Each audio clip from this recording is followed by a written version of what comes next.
Justice League, First Lady Melania Trump's rare statement distancing herself from Jeffrey Epstein and calling on Congress to allow Epstein's victims to testify under oath. Joining me now, Stephanie Grisham. She was the First Lady's chief of staff and press secretary during President Trump's first term. I think the thing that, honestly, I don't really understand why this happened today. And so that would be my first question to you is, no one seemed to know it was coming. It seems to be a month and a half plus removed from when this was really front and center of things. What's your sense of the why here? I've got a couple of thoughts. Either, her press shop has been getting inquiries and she's trying to head off a story, or her press shop has been getting inquiries and she just kind of got sick of all the nonsense.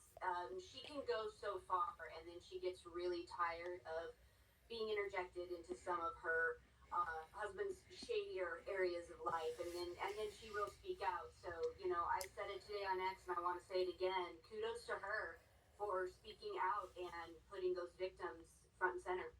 The First Lady's known for, when she does speak out, she's willing to make bold statements.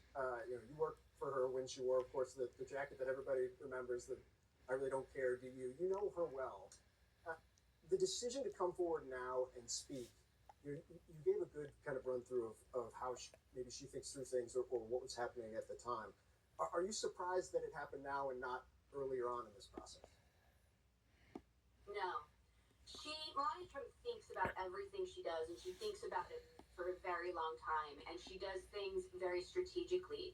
And she knew full well that walking out there into the White House residence behind that podium like that would make absolute waves. And so she chose this time. Again, I don't know why.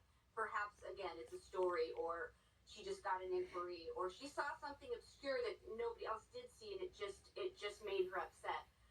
But she chose this very specifically, and she definitely thought on it for a few days. And I'm going to say I called BS on our president saying he knew nothing about it, because at the very least, I imagine she would have given him a heads up if she had sent an advisory out yesterday. Is there anything he could do if she gave a heads up and he didn't want it to happen? Absolutely not. Absolutely not. She is...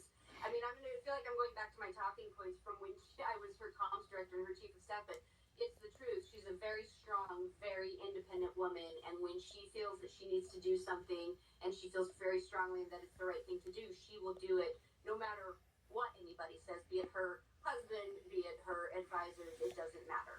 That has long been my understanding from some of your former colleagues, some of the current White House officials as well. Stephanie Grisham, really appreciate your time. Thanks so much. Thank you.